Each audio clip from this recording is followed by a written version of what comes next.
Bonjour à tous et bienvenue sur Studio Mosaïque, la chaîne de ressources pour les musulmans et les chrétiens. J'espère que vous allez bien et je prie que les bénédictions de Dieu soient sur vos vies et je prie que cette vidéo vous fasse réaliser à quel point Dieu vous aime et veut vous associer à son œuvre auprès des musulmans.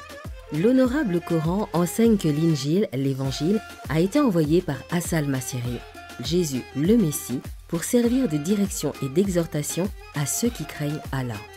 La sourate 546 Al-Maïda déclare « Nous envoyâmes à leur suite Jésus, fils de Marie, qui vint confirmer le contenu de la Torah précédemment révélée. Nous le dotâmes de l'Évangile qui est à la fois un guide et une lumière, corroborant la Torah et servant en même temps de direction et d'exhortation pour ceux qui craignent le Seigneur. » Aujourd'hui, je vous invite à lire avec moi l'Injil de Jésus le Messie, l'Évangile de Matthieu. L'aube s'était levée. L'ensemble des chefs des prêtres et les responsables du peuple tinrent conseil contre Jésus pour le faire condamner à mort. Ils le firent lier et le conduisirent chez Pilate le gouverneur pour le remettre entre ses mains. En voyant que Jésus était condamné, Judas qui l'avait trahi fut pris de remords. Il alla rapporter aux chefs des prêtres et aux responsables du peuple les 30 pièces d'argent et leur dit « J'ai péché en livrant un innocent à la mort. » Ils lui répliquèrent « Que nous importe ? Cela te regarde !» Judas jeta les pièces d'argent dans le temple, partit et alla se pendre. Les chefs des prêtres ramassèrent l'argent et déclarèrent « On n'a pas le droit de verser cette somme dans le trésor du temple, car c'est le prix du sang. » Ils tinrent donc conseil et décidèrent d'acquérir avec cet argent le champ du potier et d'en faire un cimetière pour les étrangers. Voilà pourquoi ce terrain s'appelle encore de nos jours le champ du sang. Ainsi s'accomplit la parole du prophète Jérémie. Ils ont pris les 30 pièces d'argent, le prix auquel les descendants d'Israël l'ont estimé, et ils les ont donnés pour acheter le champ du potier, comme le Seigneur me l'avait ordonné. Jésus comparut devant le gouverneur qui l'interrogea. « Es-tu le roi des Juifs ?» lui demanda-t-il. « Tu le dis toi-même, » répondit Jésus. Mais ensuite, quand les chefs des prêtres et les responsables du peuple vinrent l'accuser, il ne répondit rien. Alors Pilate lui dit « Tu n'entends pas tout ce qu'ils disent contre toi ?» Mais au grand étonnement du gouverneur, Jésus ne répondit pas même sur un seul point. À chaque fête de la Pâque, le gouverneur avait l'habitude de relâcher un prisonnier, celui que la foule désignait. Or, à ce moment-là, il y avait sous les verrous un prisonnier célèbre nommé Barabbas.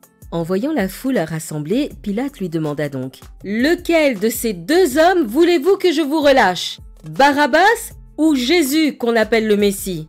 En effet, il s'était bien rendu compte que c'était par jalousie qu'on lui avait livré Jésus.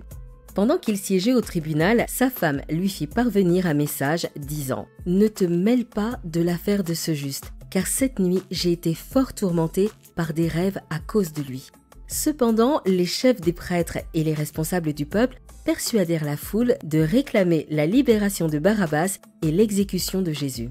Le gouverneur prit la parole et redemanda à la foule « Lequel des deux voulez-vous que je vous relâche ? »« Barabbas !» crièrent-ils. « Mais alors, insista Pilate, que dois-je faire de Jésus qu'on appelle le Messie ?» Et tous répondirent « Crucifie-le !»« Mais enfin !» reprit Pilate. « Qu'a-t-il fait de mal ?» Eux, cependant, criaient de plus en plus fort « Crucifie-le !» Quand Pilate vit qu'il n'aboutissait à rien, mais qu'au contraire, l'agitation de la foule augmentait, il prit de l'eau et devant la foule, se lava les mains en disant « Je ne suis pas responsable de la mort de cet homme, cela vous regarde. » Et tout le peuple répondit « Que la responsabilité de sa mort retombe sur nous et sur nos enfants !» Alors Pilate leur relâcha Barabbas. Quant à Jésus, après l'avoir fait battre à coups de fouet, il le livra pour qu'on le crucifie.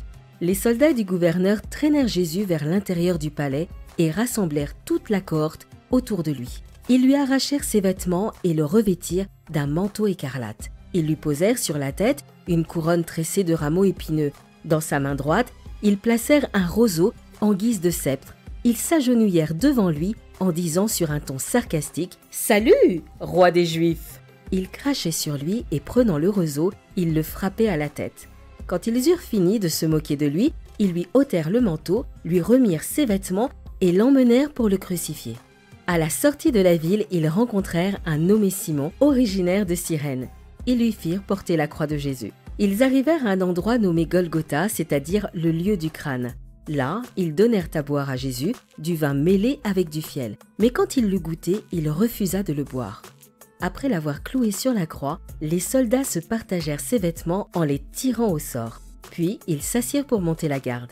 Ils avaient fixé au-dessus de la tête de Jésus un écriteau sur lequel était inscrit, comme motif de sa condamnation, « Celui-ci est Jésus, le roi des Juifs ». 2 brigands furent crucifiés en même temps que lui, l'un à sa droite et l'autre à sa gauche.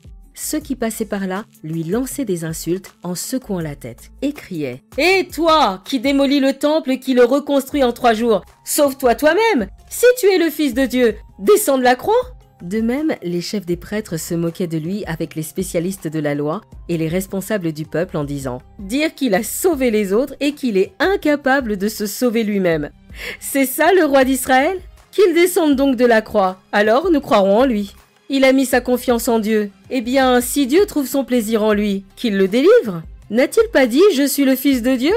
Les brigands crucifiés avec lui l'insultaient eux aussi de la même manière. À partir de midi jusqu'à 3 heures de l'après-midi, le pays entier fut plongé dans l'obscurité.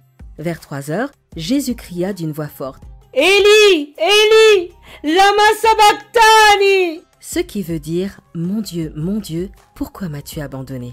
En entendant ces paroles, quelques-uns de ceux qui étaient là disaient « Il appelle Élie !» L'un d'entre eux courut aussitôt prendre une éponge qu'il imbiba de vinaigre et piqua au bout d'un roseau.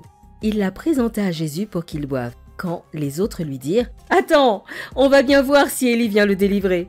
À ce moment, Jésus poussa de nouveau un grand cri et rendit l'esprit. Et voici qu'au même instant, le rideau du temple se déchira en deux, de haut en bas. La terre trembla, les rochers se fendirent, les tombes s'ouvrirent et les corps de beaucoup d'hommes fidèles à Dieu qui étaient morts ressuscitèrent.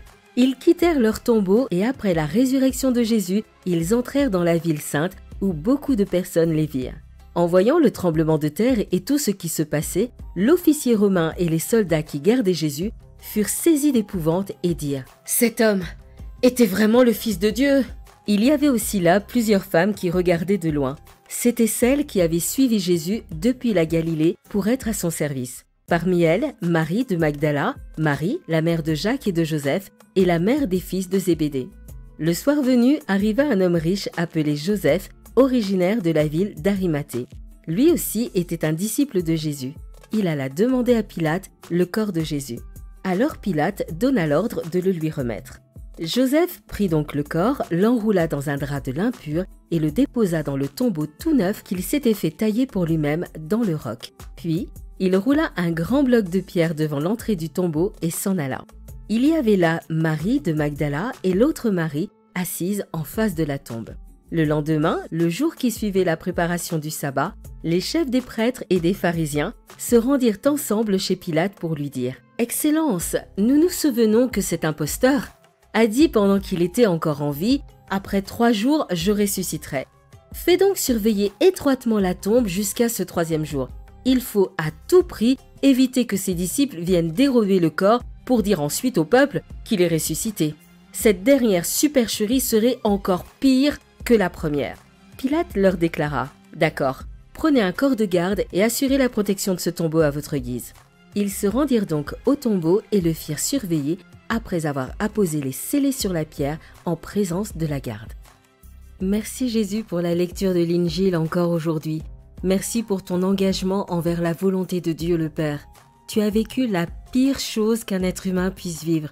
Je ne parle pas des crachats, je ne parle pas de l'humiliation d'être mis tout nu en public, je ne parle pas de la souffrance atroce que d'avoir les mains et les pieds percés par des clous de charpente.